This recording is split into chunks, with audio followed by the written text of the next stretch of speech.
Come, guess me this riddle. What beats pipe and fiddle? What's hotter than mustard and milder than cream? What best what's your whistle? What's clearer than crystal? Sweeter than honey and stronger than steam? What can make the dumb talk? What can make the lame walk? What's the elixir of life and philosopher's stone? And what helped Mr. Brennell to dig the Thames Tunnel? Sure wasn't it whiskey from mold and a showing? So stick to the clay, to the best thing in nature, for sinking your sorrows and raising your joys. Now I have wonder if lightning and thunder. So I have this little bag on the back of my bicycle, and inside of it I keep inner tubes, a patch kit, 2 tire levers, and another inner tube. And I have a little pump on the frame, and that makes me feel ready to go.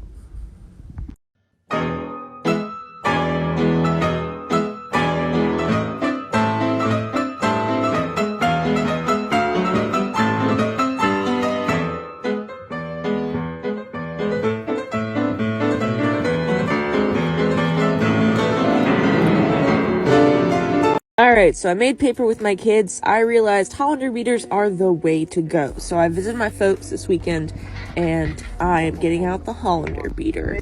We're going to beat up some fabric scraps from the patch shop and make some beautiful paper. And I'm thinking I'm going to put all the parts up of this series all at once so you can go see them. So these are all scraps from the shop, ForestTroll.com. I sorted them into natural colors and not natural colors. I'm also going to be using some yarn in my pulp today. And then I used a rotary cutter to cut them all into smaller bits. I could have gone smaller with this. I realized this was an inefficient way to do yarn, so I ended up slicing it off of the roll. Very weak yarn, only really good for paper making. And this will all be turned into pulp quite wonderfully. Alright, so I'm filling up the Hollander beater with water and putting in all my stuff, my fabric scraps, my yarn bits, and you have to help it along a little bit in the beginning, just to get it going, getting it grinding. But once it goes, it has this great little circular motion. It just circulates and grinds everything up into pulp. This process takes between 2 to 6 hours, depending on what you're pulping. So I just sat out there with my little blanket, watching. Occasionally, I would fish out chunks and cut them up with scissors just to help out. There was one canvas that just refused to get pulped. Next part, I have to do this. Not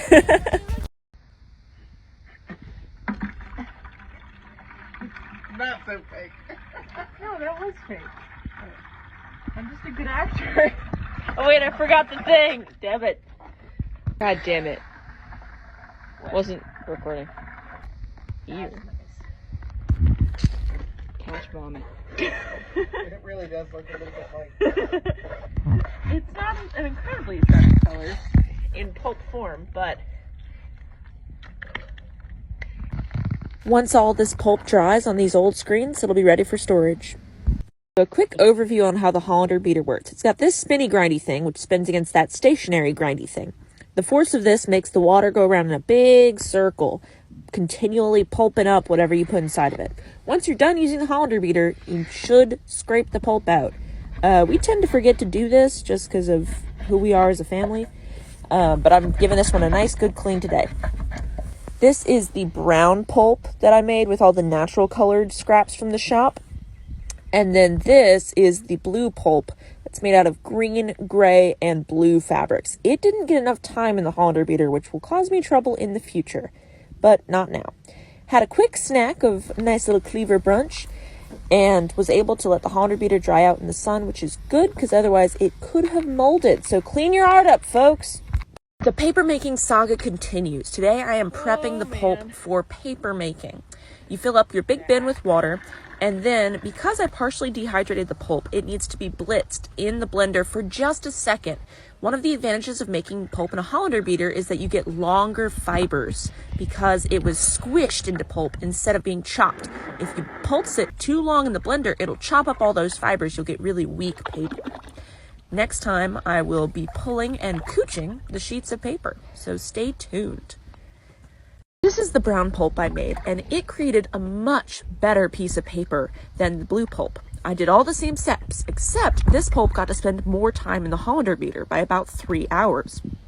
So I believe that extra time in the Hollander beater let the fibers be broken down nice and fine while still maintaining their length and therefore strength, creating a much nicer sheet of paper. This here is the brown pulp, and this is what it looks like once it's peeled off of the van.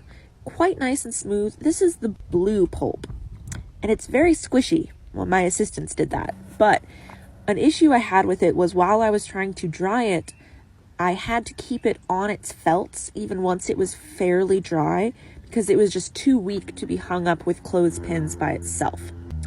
That is, again, it not spending enough time, but it's still dried nicely, and I will use it for seed bombs, and I will use it to write thank you notes for my shop, ForestTroll.com. And this is all just me continuing to learn more about papermaking and how to be a sustainable shopkeeper in this crazy modern era. Welcome to all the new followers, and I hope you guys stick around.